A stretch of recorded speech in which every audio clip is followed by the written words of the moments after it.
acompanha, eu sou a Letícia Greco, jornalista, concurseira concursada, e no vídeo dessa semana eu vou fazer um resumão para quem vai prestar a prova da Anvisa nesse final de semana. Acompanhe! Bom, então esse resumo da semana é um pedido de várias pessoas que acompanham o nosso canal e vão prestar a prova da Anvisa. A prova ela vai cobrar um material de atualidades com vários temas na prova dissertativa. A gente não sabe muito bem o que pode cair, mas a gente vai tentar fazer aqui um resumão de prováveis temas, alguns temas recorrentes nesses últimos meses. Vou pedir desculpa para vocês mais uma vez, cenário novo, porque eu não tô na minha casa, eu tô de férias, como eu já havia dito, então eu tô gravando em Piracicaba, com meu notebook, na webcam, sem microfone. Eu sei que a luz também não tá muito boa, mas é o que a gente tem. Como eu prometi para vocês que eu ia gravar o vídeo da Anvisa, eu não gosto de prometer as coisas e não cumprir. Então, nós vamos gravar desse jeito. Então, vamos para o slide para a gente ver o que essa prova da Anvisa vai cobrar. Eu entrei no edital e vi lá o que a prova ela cobra, né? Os tópicos que podem ser abordados. Segurança, transportes, política, economia, educação, saúde, cultura, sociedade, tecnologia, energia, relações internacionais, desenvolvimento sustentável e ecologia. É um conteúdo bastante extenso, é claro que a prova não vai cobrar todos esses assuntos e a gente não tem como saber qual vai ser o assunto cobrado ou quais assuntos. Mas, o que eu sempre digo, a gente tem que ir para o concurso preparado, a gente tem que saber mais do que menos, né? A gente tem que ter mais informação em mente para estar preparado para o que possa vir, não ir para o concurso sabendo menos coisas do que possam cair. Então, eu separei alguns assuntos, um resumão, tá? Vocês vão ver que são alguns tópicos que a gente já abordou em alguns dos vídeos, mas para a gente relembrar alguns assuntos que estão aí aparecendo na mídia frequentemente a respeito desses temas que estão em vermelho que vocês estão vendo no slide. Esses temas de tecnologia, energia, ecologia, desenvolvimento sustentável, eu fiz um vídeo com a resolução da prova de PM para o Ceará, da AOCP. Se você não viu, clica aqui e vê, que aborda bastante essa questão, as matrizes energéticas brasileiras e do mundo todo. Então, achei que, como o vídeo está bem recente, a gente podia abordar essas outras questões que estão em vermelho. É um resumo, muitos dos assuntos já foram abordados no nosso vídeo, mas eu vou tentar trazer uma discussão mais ampla, caso seja alguma redação e você tenha que discutir algum desses temas. Não estou falando para vocês que vai cair, porque não tem como adivinhar. A gente nunca sabe o que se passa na cabeça do examinador, mas é bom a gente saber o que está acontecendo até para concursos futuros. Bom, antes da gente começar, na verdade, entrar nos temas, eu só queria fazer dois comentários. Primeiro, hoje a gente está gravando no dia 30 de novembro e eu não poderia deixar de falar aqui sobre o acidente aéreo que aconteceu ontem, dia 29, com o avião da Chapecoense. Todos nós estamos muito chocados e muito tristes com o que aconteceu, uma fatalidade horrível. Quando acontecem essas coisas, a gente tende a ficar se perguntando, né, o porquê aconteceu isso, porque com essas pessoas são vidas que são levadas de forma trágica, que cortam sonhos, acabam com sonhos, esperanças, enfim, só queria fazer esse comentário, né, deixar aí a hashtag Força Chapé também. E outra coisa que a gente não pode esquecer que aconteceu ontem foi a votação da PEC 241 no Senado, em primeiro turno, que foi aprovada. Nós vamos falar dessa PEC daqui a pouquinho, num dos temas, mas vamos ficar de olho porque precisa passar por uma segunda votação no Senado, mas ao que tudo indica, essa PEC vai ser aprovada, porque ela foi muito bem aprovada, foram 61 votos a favor e 14 contra, se eu não me engano, foi essa a votação. Então, ela tem tudo para ser aprovada e isso vai impactar muito o Brasil e pelos próximos 20 anos.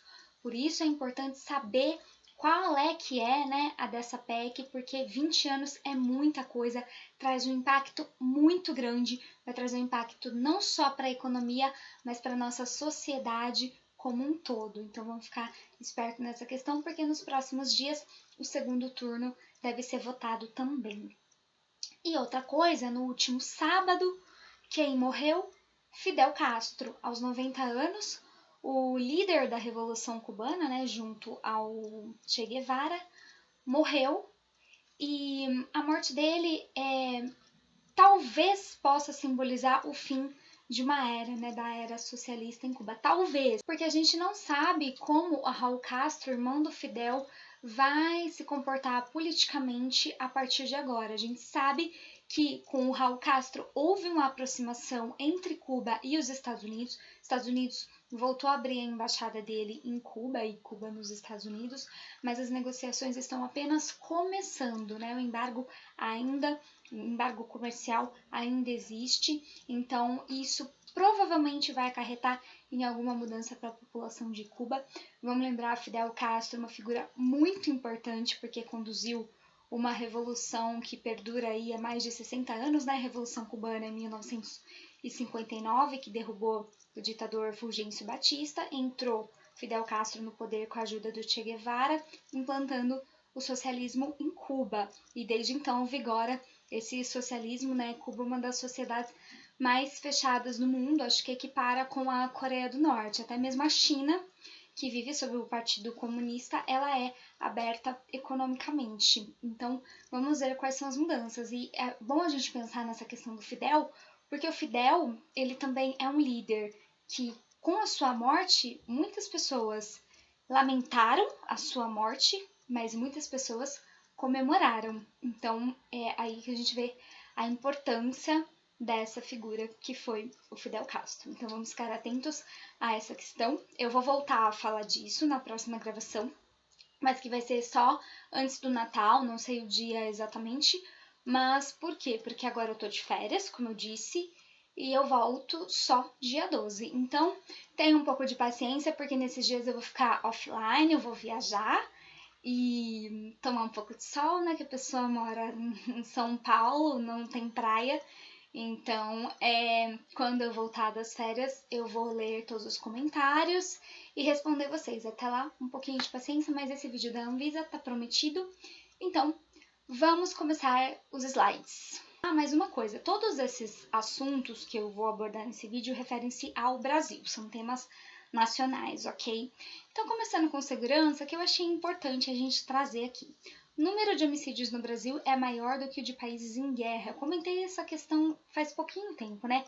Em 2015, 58.383 pessoas foram assassinadas, que corresponde a 160 pessoas assassinadas por dia, ou uma pessoa a cada 9 minutos.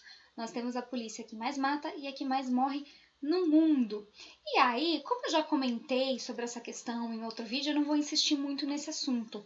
Mas o que eu quis trazer para vocês é uma reflexão, né? Por exemplo, se cair na prova alguma coisa de segurança, né? Reflexões do quê?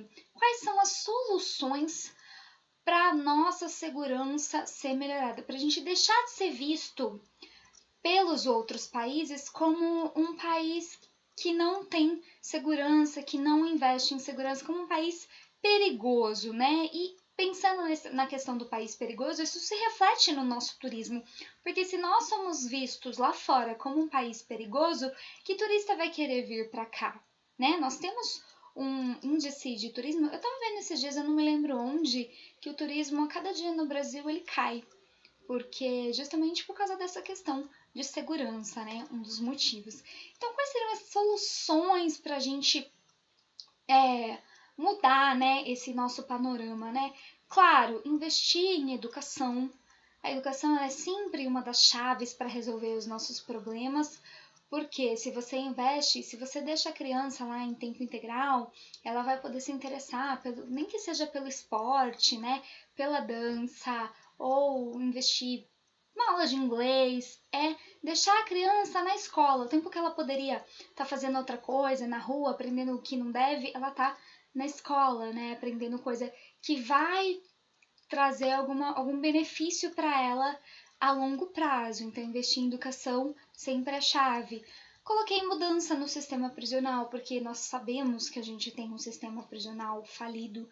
Em que sentido? Nós temos cadeias superlotadas, muitas pessoas dentro da mesma cela, as cadeias que deveriam servir para reeducar, né, o preso, o preso que deveria ser ressocializado na prisão para voltar à sociedade, não cometer novos crimes, ele vai à prisão e a prisão torna-se uma escola do crime, ele normalmente sai pior do que ele entrou.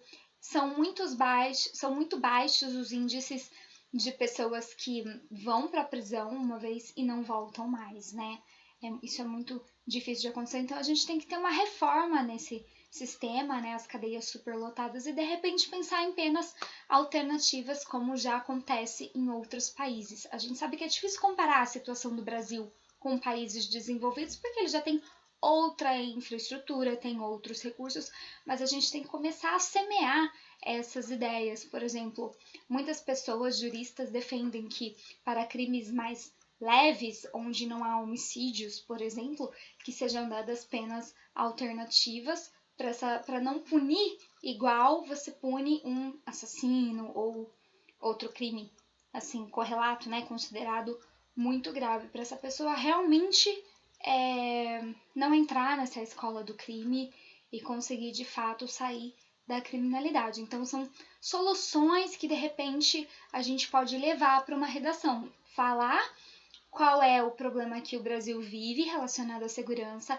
baseado nesses fatos que são do Fórum de Segurança Pública, tá? Se vocês entrarem aí no slide, leia mais aqui, vocês vão ler a reportagem completa, e aí falar as possíveis soluções. No próximo slide, continuando esse assunto, o Brasil registrou 5 estupros por hora em 2015.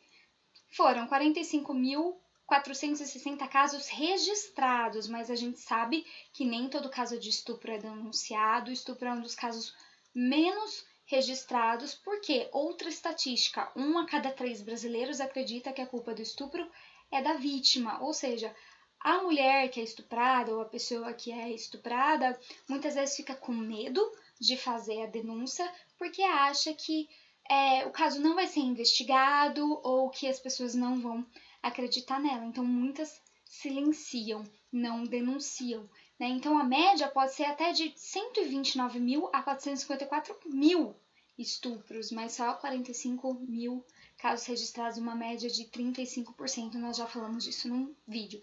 Também o que eu trago aqui, soluções, investir em educação, uma punição mais rígida para o crime, uma investigação ampla, né? A pessoa foi lá, disse que foi estuprada, investigar o estuprador, não deixar esse crime sem punição.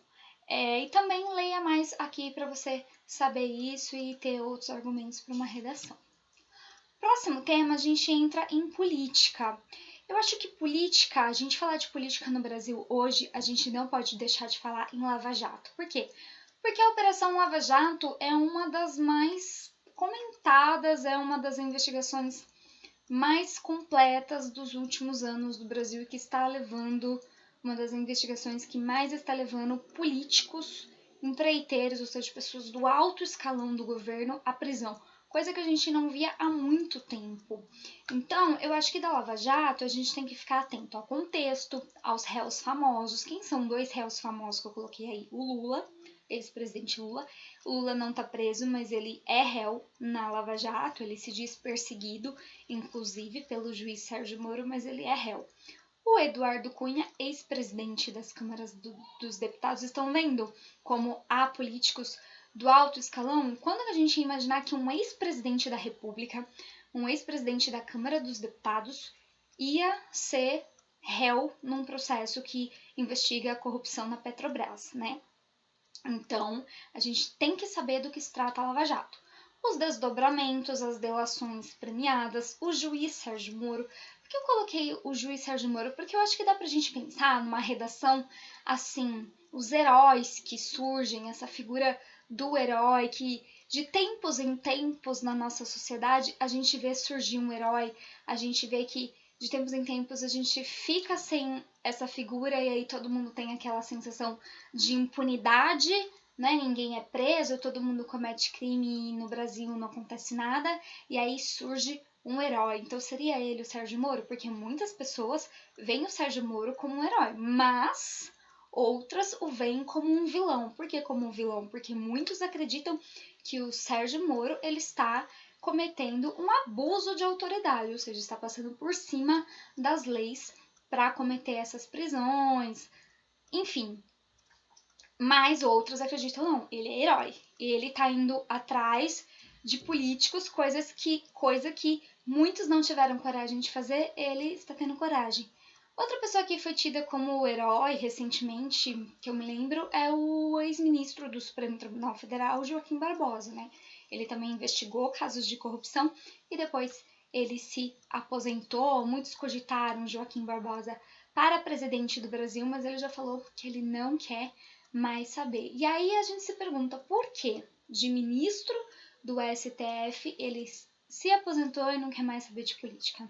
Muita coisa que acontece e a gente não sabe. Enfim, eu não quero dizer, não tô dizendo que o Sérgio Moro é vilão ou herói, nem o Joaquim Barbosa. Eu quero que você faça a sua interpretação. Para isso, leia os fatos, veja tudo o que está acontecendo e chegue a uma conclusão. Investigações. O Brasil vai deixar de ser visto como o país da impunidade? Essa é uma questão que a gente pode levar para uma possível redação. Afinal, muitos consideram o Brasil o país da impunidade. Por quê? Porque a gente vê muitas vezes serem julgados e serem presos pessoas da camada mais baixa da população. E quanto mais poder econômico a pessoa tem para pagar advogados bons, menos a gente vê essas pessoas na prisão. E a Lava Jato está mudando esse conceito, porque nós já temos visto aí muitos políticos, muito empreiteiros presos. Então, para saber mais, leia mais aqui, tá? É o site do Ministério Público Federal que faz um resumão da Lava Jato, comentando todas essas questões que eu apontei no slide. É muito interessante. Aí no próximo slide, até coloquei do MPF o esquema de desvio dos recursos da Petrobras, ó, vários partidos, vários operadores, para entender melhor. Depois vocês param o vídeo e veem tudo isso. Ainda falando sobre política e nessa questão da Lava Jato, a gente está vendo 2016 sendo um ano muito atípico, né? Inclusive muitas pessoas falando que acaba esse ano de 2016 porque tá tenso. Crise política, crise econômica, impeachment de presidente. Realmente esse ano não está sendo um ano fácil, eu concordo com isso também. Mas a gente está vendo aí prisão de políticos importantes. Olha aí, ex-governador do Rio, Antônio Garotinho, Sérgio Cabral. E olha só, outra reviravolta na política, né? 6 ministros do governo Temer pedem demissão, incluindo aí na última semana o Calero, que era ministro da Cultura, e o Gedel, ministro de governo, se eu não me engano, tá, gente? Agora eu não lembro exatamente o ministério dele, mas era um ministério bem importante, assim, tomava decisões importantes. Para quem não tá sabendo o que aconteceu entre o Calero e o Gedel, eu vou contar rapidamente. O Calero era o ministro da Cultura e o Gedel, ele tinha um apartamento em Salvador que estava na planta e foi embargado pelo IPHAN, porque esse apartamento ele ficava numa região de patrimônios considerados históricos, patrimônios da humanidade. E o IPHAN, ele embargou a obra porque o IPHAN disse que esse prédio poderia ter, acho que até 6 andares. E o do ministro Gedel, que ele comprou, ficava no andar mais alto. Então, ele estaria pressionando o Calero para ele liberar a obra. O Calero se sentiu intimidado, pediu demissão e foi até foi até a imprensa contar o porquê da demissão dele. O Gedel, ex-ministro Gedel, se defendeu, disse que não havia feito pressão, mas pediu demissão. Então a gente vê uma crise na política que continua. A gente achou que essa crise, muita gente achou que essa crise se resolveria após o impeachment da ex-presidente Dilma Rousseff, mas essa crise continua porque o Michel Temer ainda não está com um governo estável, porque dos ministros que ele chamou para assumir o governo, 6 já pediram demissão em menos de 6 meses de governo. Ou seja, é uma instabilidade que continua. Então, para saber mais, leia aqui. Bom, ainda na política não vou entrar muito a fundo nesse tema, mas a gente tem que saber que em 2017 as mudanças continuam, com a reforma previdenciária e com a reforma trabalhista que o Michel Temer já disse que vai fazer. Isso inclusive já tá, eu acho que até já tá com o texto pronto, já devem estar acontecendo aí lobbies para a aprovação dessas duas reformas, né? Então, a previdenciária, homens e mulheres, sejam funcionários públicos ou não, 65 anos.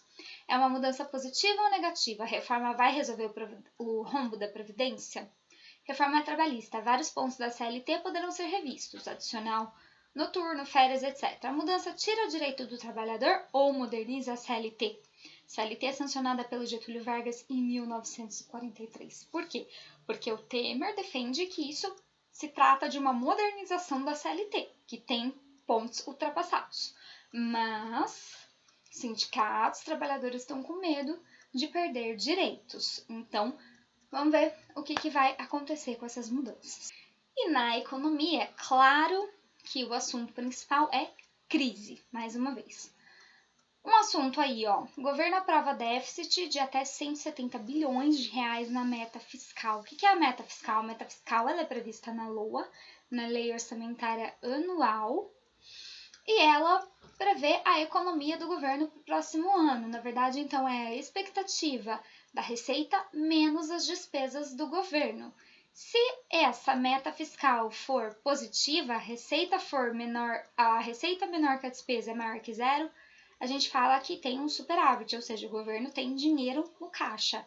Mas se a receita menos a despesa for menor que zero, a gente diz que tem déficit, ou seja, o governo não tem dinheiro em caixa. Só que é o próprio governo que determina a meta fiscal e é o próprio governo que aprova. Então, o governo ele aprovou que a meta, ou seja, de gastos do governo, tenha um déficit de até 170 bilhões de reais. Então, você pode confirmar tudo isso, ler qual foi o contexto aí na reportagem.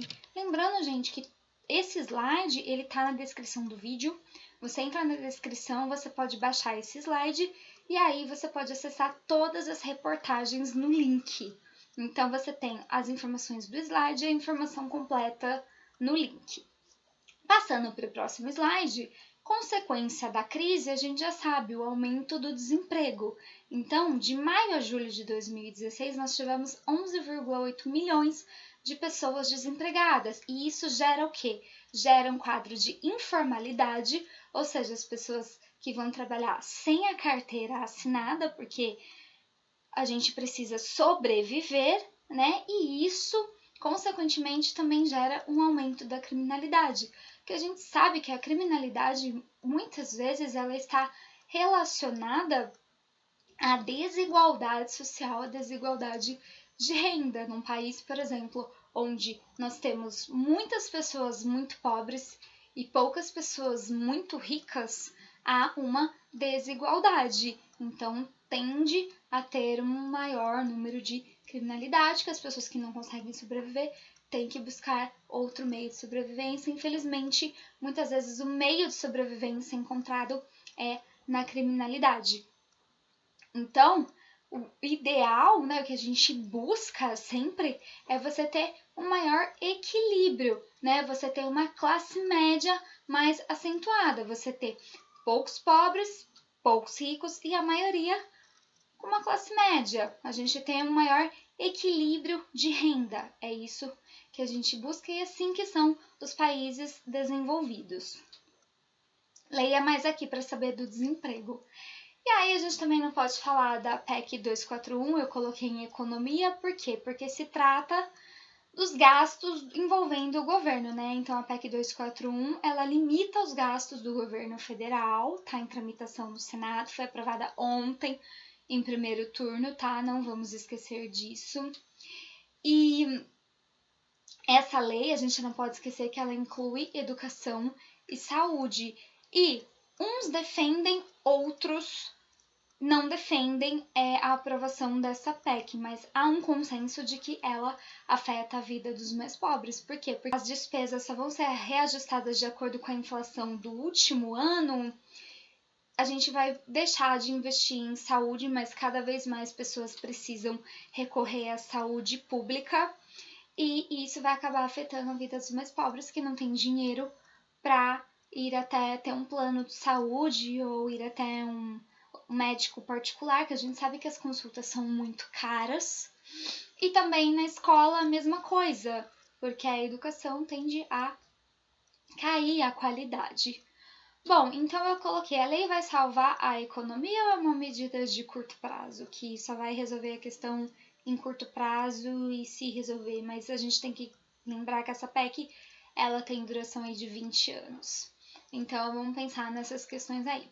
E aí eu coloquei soluções, medidas de austeridade fiscal, quer dizer, apertar as contas, segurar as despesas, né, o que sempre tem uma consequência negativa para as medidas sociais, redução de cargos comissionados, né? A gente também pode pensar, maior intervenção do governo na economia, medidas neoliberais, enfim, e para pensar como essa crise afeta o seu dia a dia. Por exemplo, cair uma redação aí, né, no concurso, falando dessa crise, a gente pode pensar, para dar como exemplo, como a crise afeta o seu dia a dia, porque a gente sempre está falando, né? Um déficit de 170 bilhões de reais e como que isso me afeta, como é que afeta você, como afeta o seu bolso, né? Por exemplo, a gente, assim, pensando, né? Você conhece alguém que está desempregado, que não está conseguindo emprego, ou você mesmo, se você ia no restaurante 2 vezes ao mês, você está conseguindo ir 2 vezes ao mês, ou você está indo menos, e pensar na vida dos mais pobres, né, que afeta mais também, né, como é que tá essa questão. No próximo slide a gente vai mudar de assunto, vamos falar de educação.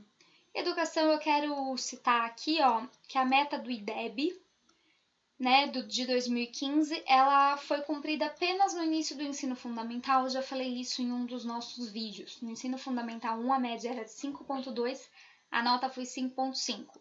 No ensino fundamental 2, a meta 4.7, nota 4.5. No ensino médio, 4.3, nota 3.7. Desde 2013 não consegue subir. Então isso mostra realmente que há um sucateamento da educação brasileira.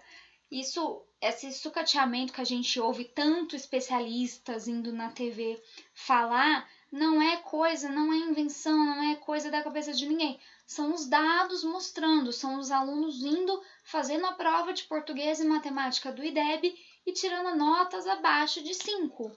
Então, isso mostra o quanto a nossa educação está ruim, né? Bastante ruim comparado aos países desenvolvidos e sempre uma das mais baixas.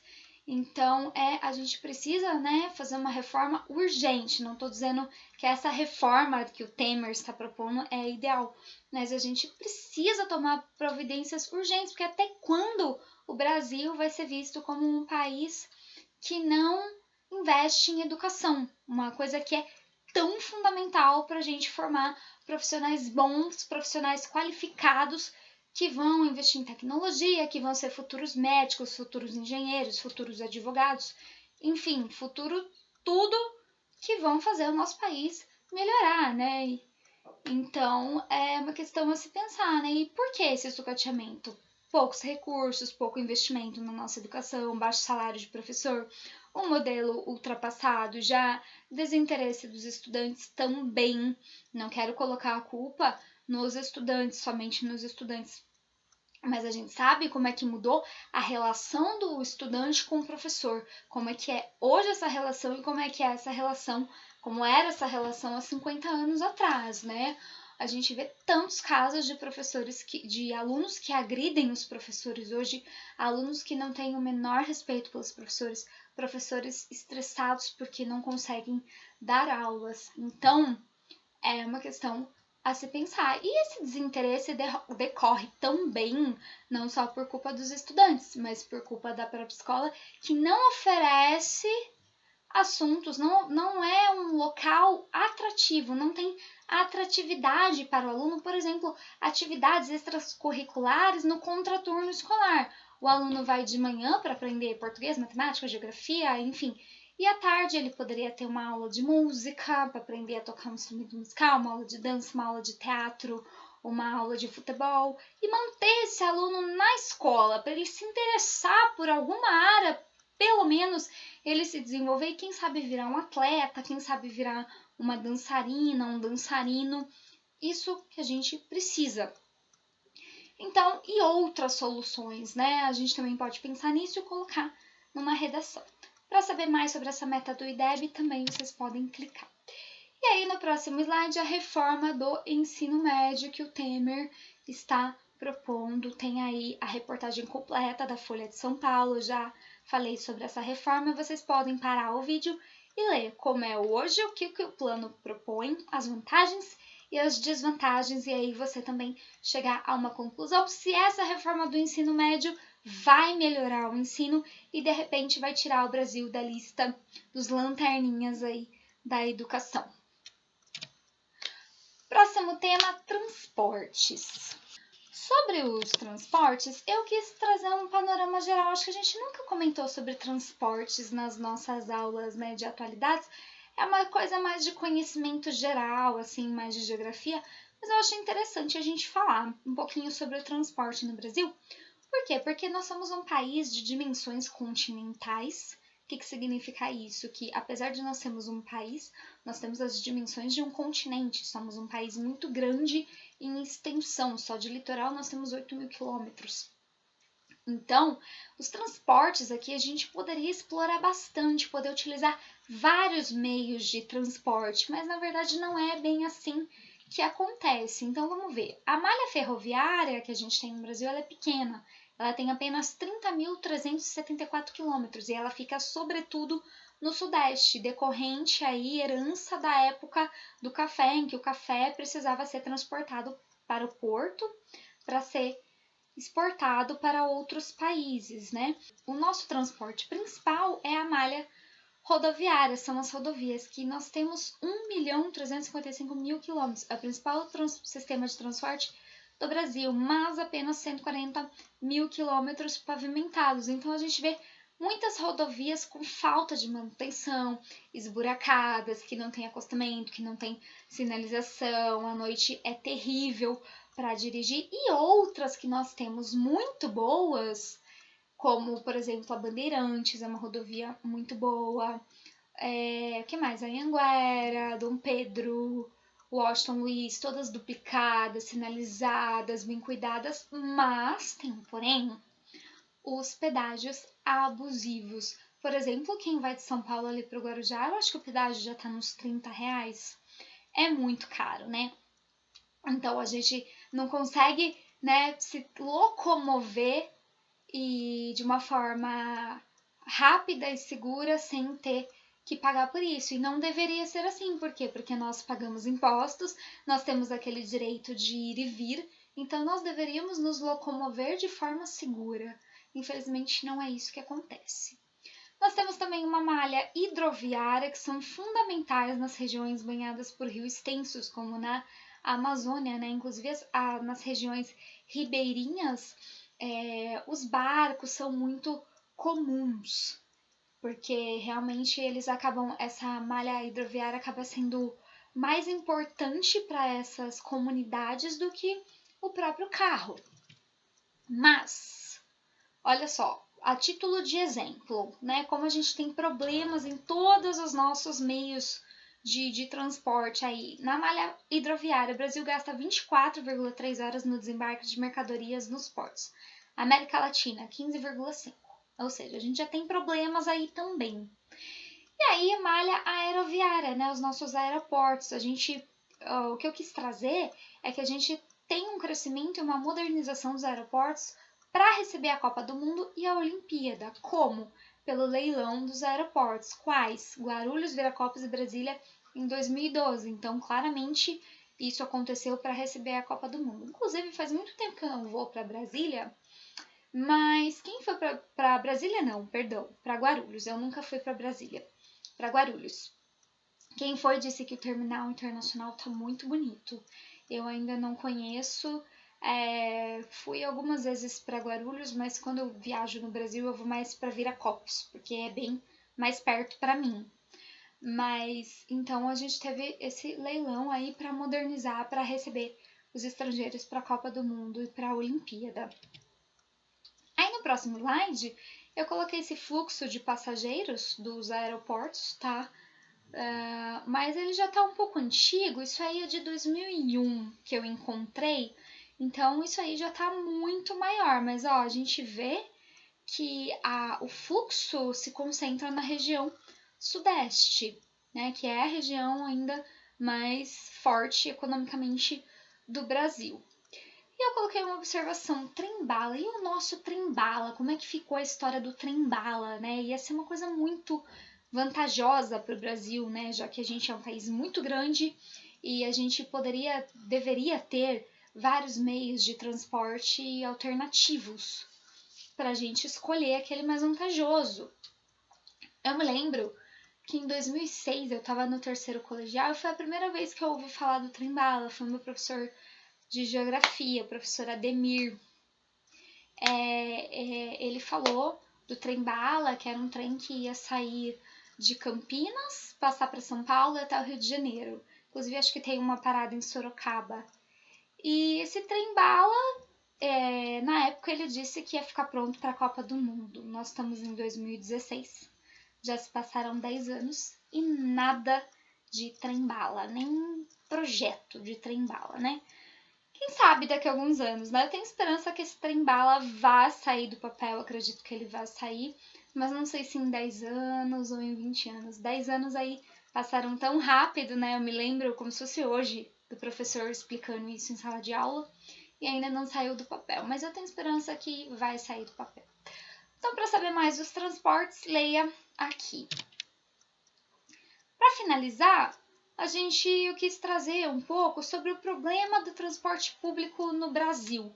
Eles são superlotados, eles são ruins com as frotas antigas, alguns lugares que são muito quentes, Rio de Janeiro, o interior de São Paulo mesmo, onde eu vivo, alguns lugares muito quentes, os ônibus não têm ar-condicionado, aquele calor, ainda mais quando está lotado, são lentos e caros, né? E aí vamos lembrar dos protestos de 2013, não é só pelos 20 centavos, né? Começou pelos 20 centavos de aumento no transporte em São Paulo, capital, e depois transformou em outros motivos, mas vamos lembrar que isso é um prejuízo para a população, né? Porque você ter que sair de casa 2 horas antes do início do seu serviço e chegar em casa 2 horas depois, olha quanto você perde do seu dia dentro de um ônibus, dentro de um metrô, dentro de um carro, enfim, a gente precisa de soluções alternativas para melhorar o nosso transporte e melhorar a nossa qualidade de vida.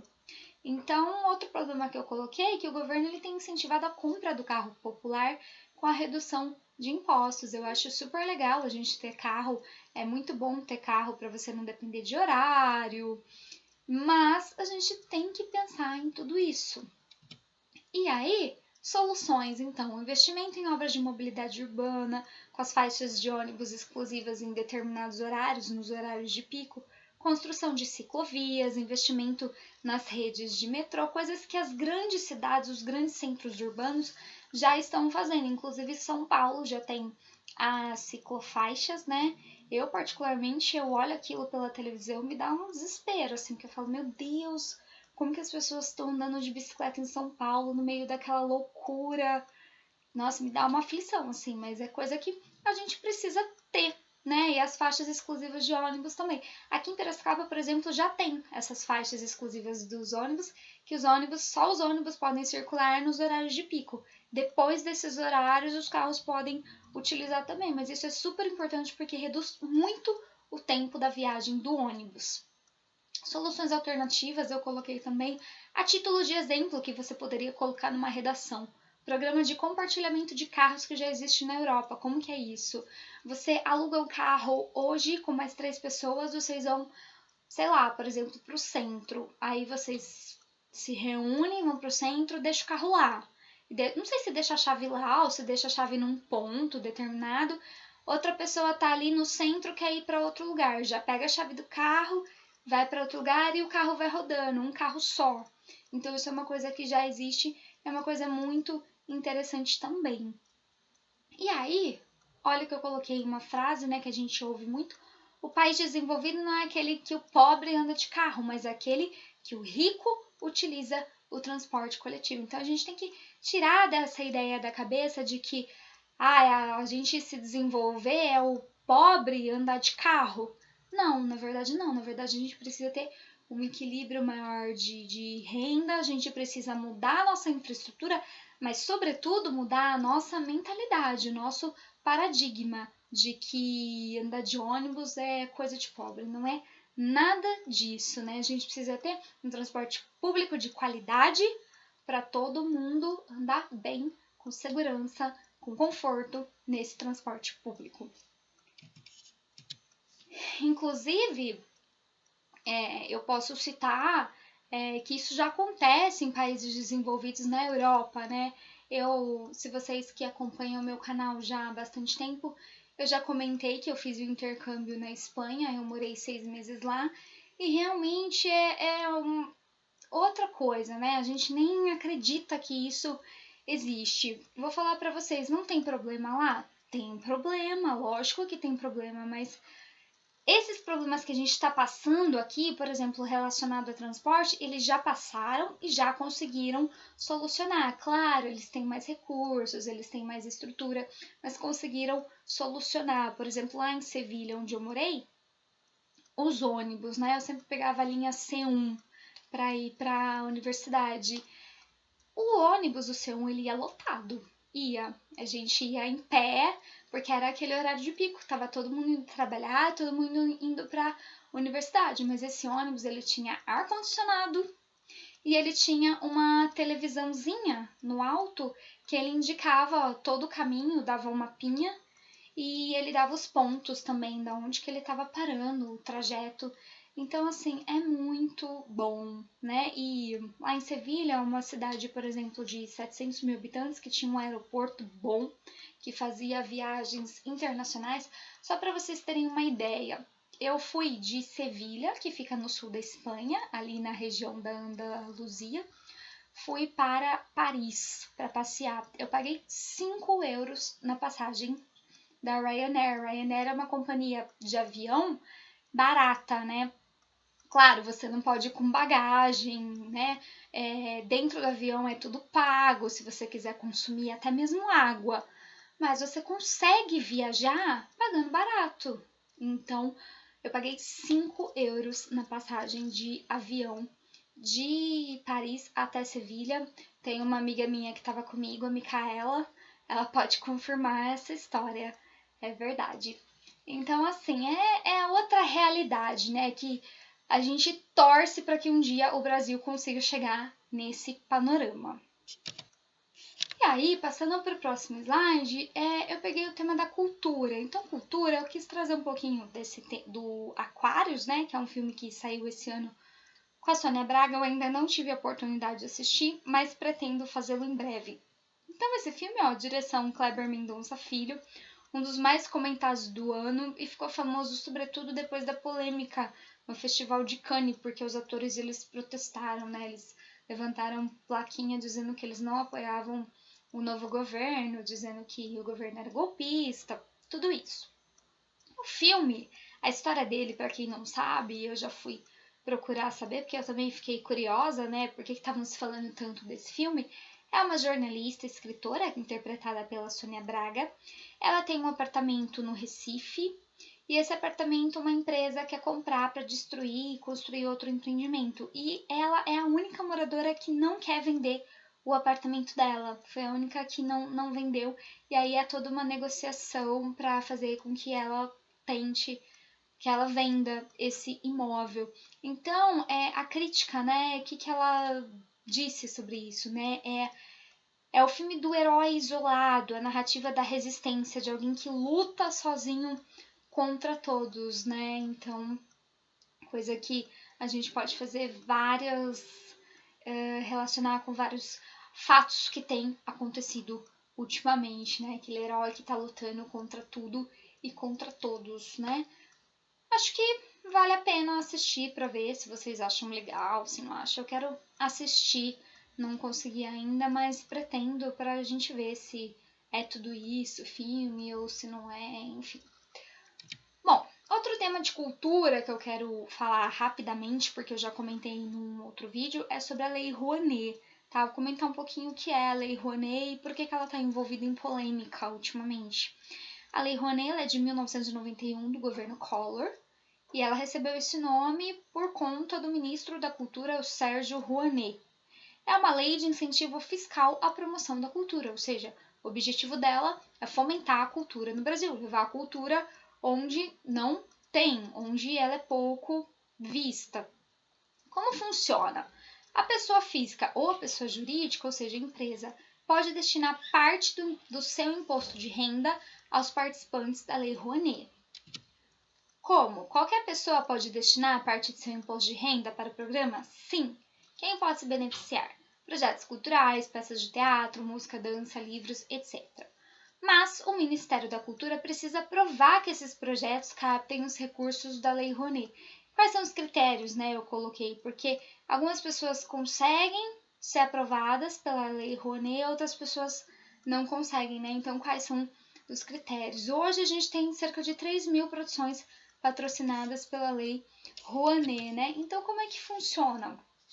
Vamos supor que eu tenho uma peça de teatro e eu quero captar recurso da Lei Rouanet para divulgar a minha peça de teatro. Então, eu vou até o Ministério da Cultura, apresento a minha peça e peço autorização. Ministério da Cultura dando ok, você pode captar recurso da Lei Rouanet para a sua peça de teatro, eu vou até vou buscar um incentivador, ou a pessoa física ou a pessoa jurídica. Vou até uma empresa, converso, você quer destinar parte do seu imposto de renda para a minha peça? Ah, quero. Ok.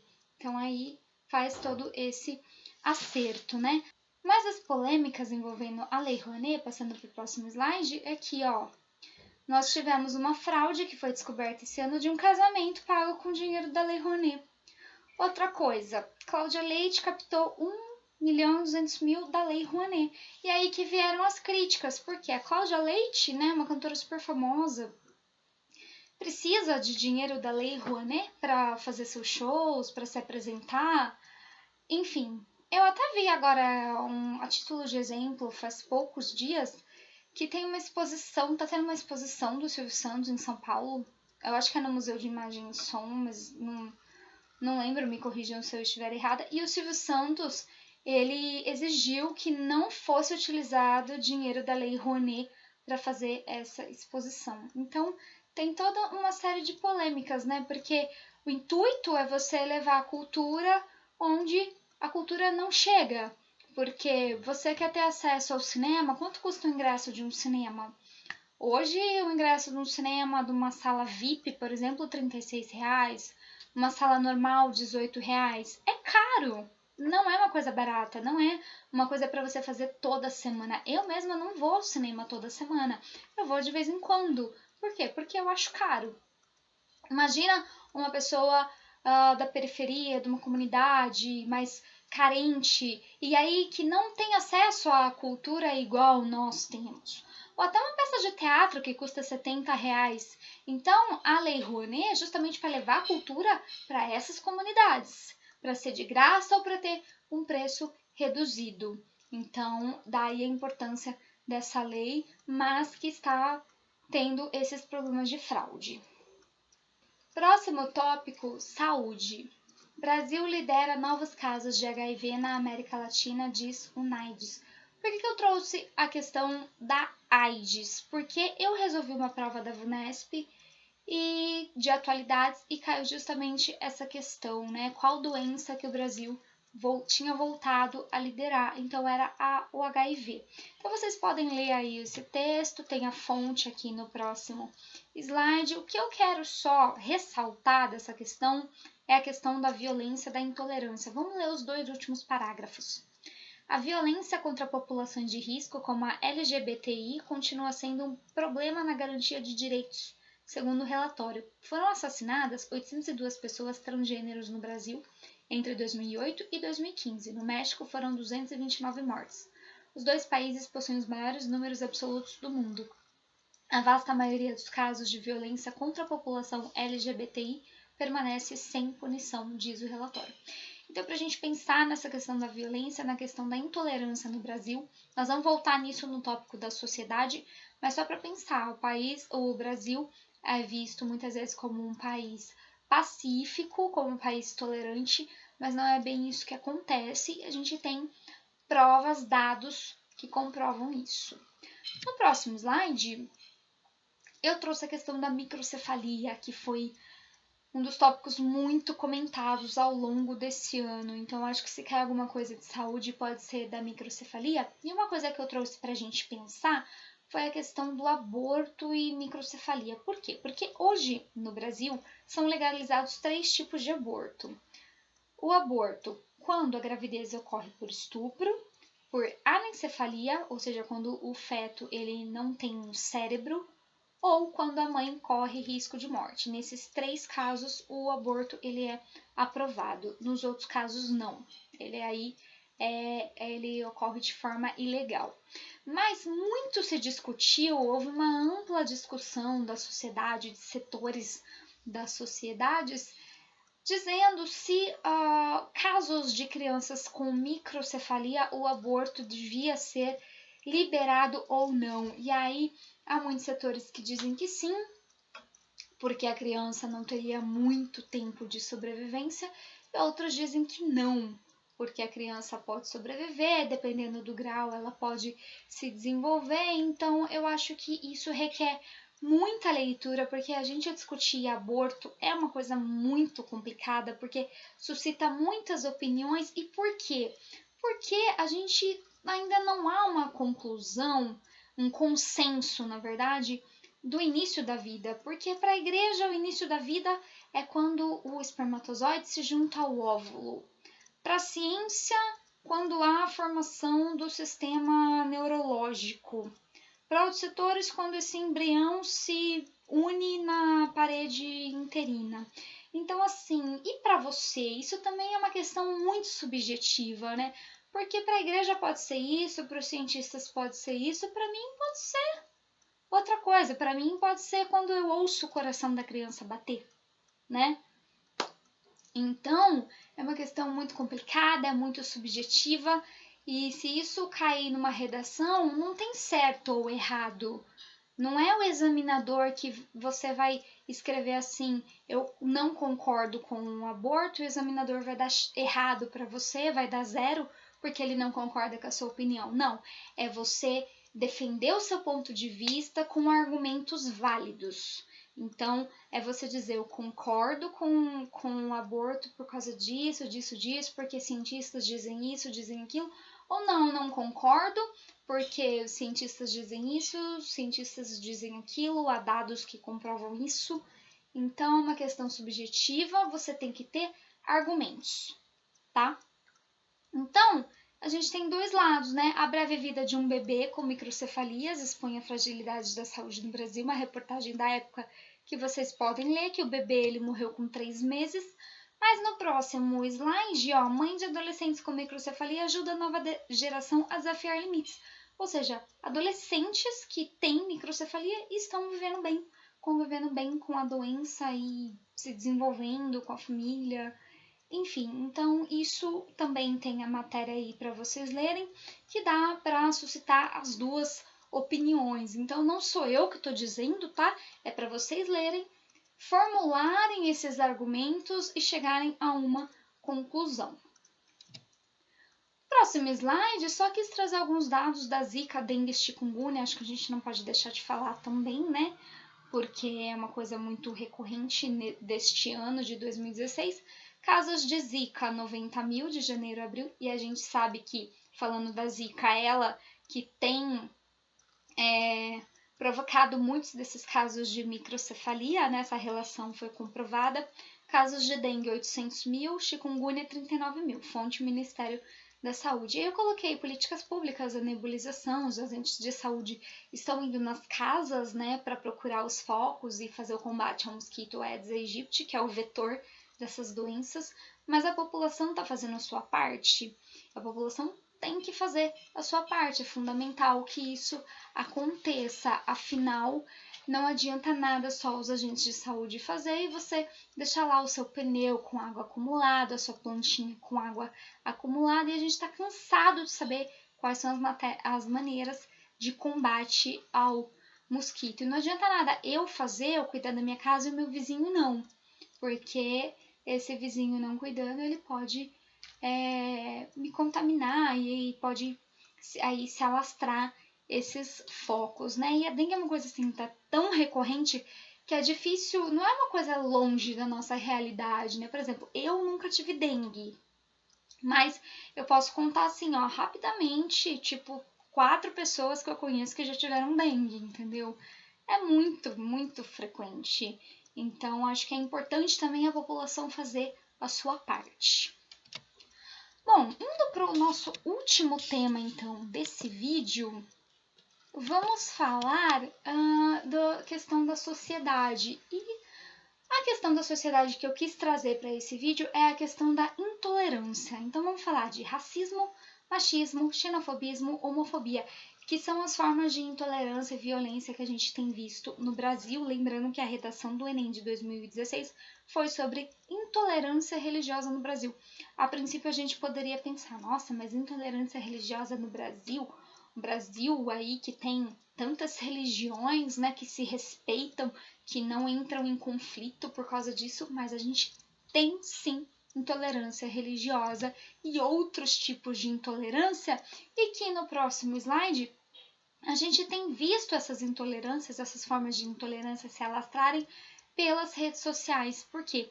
Porque algumas pessoas ainda acham que elas podem se esconder no computador, né? Porque ninguém tá vendo a carinha da pessoa, mas isso não é verdade, porque o computador ele tem uma coisa que se chama IP, e o número de IP diz onde você tá, quem é você, e essa investigação ela já existe. Então, as pessoas antes de irem lá segregar o ódio, tem que pensar um pouquinho mais antes de acharem que elas vão sair impunes, que não vão ser descobertas, porque não vão. Mas ainda a gente vê muito isso. Um exemplo, acho que todo mundo vai saber, são aqueles comentários do G1, né? Eu até evito olhar os comentários das notícias, porque eu falo, às vezes eu tô lendo um comentário e falo, meu Deus, essa pessoa existe para fazer um comentário desse, porque são coisas que realmente muito absurdas que você vê quanto que a pessoa não tá pensando naquela, né, da notícia, enfim. Então, ó, intolerância é ressaltada na internet, pois muitos ainda acreditam que podem se esconder atrás da tela do computador, o que não é verdade. Para ler a reportagem aí da época, você clica aí, lê tudo.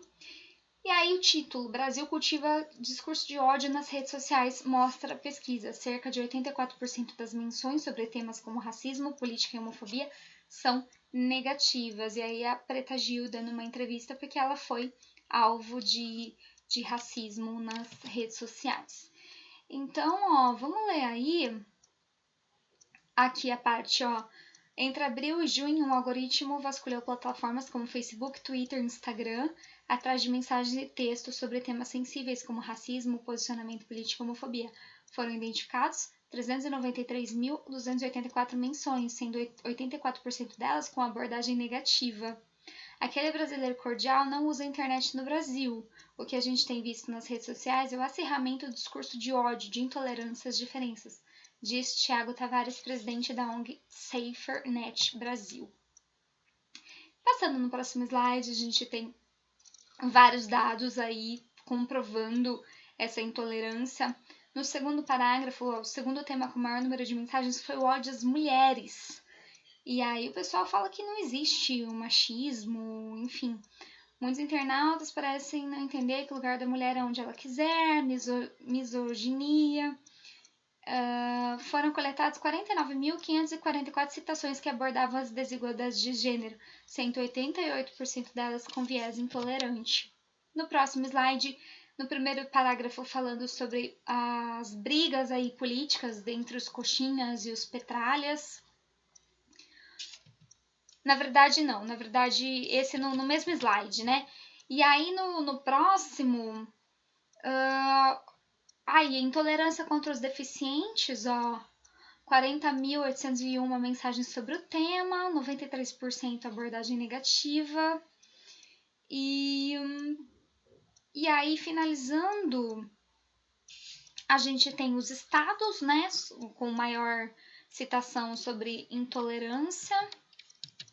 E uma fala do Bob Vieira, diretor executivo de uma agência. Ao contrário do que muita gente acha, o Brasil é intolerante. A cada 23 minutos, um jovem negro é assassinado no país. A cada 11 minutos, uma mulher é estuprada. As redes sociais fazem nada mais que amplificar esse ódio e afirmar os preconceitos que as pessoas já têm. Ou seja, esse tema eu acho que ele está muito em alta.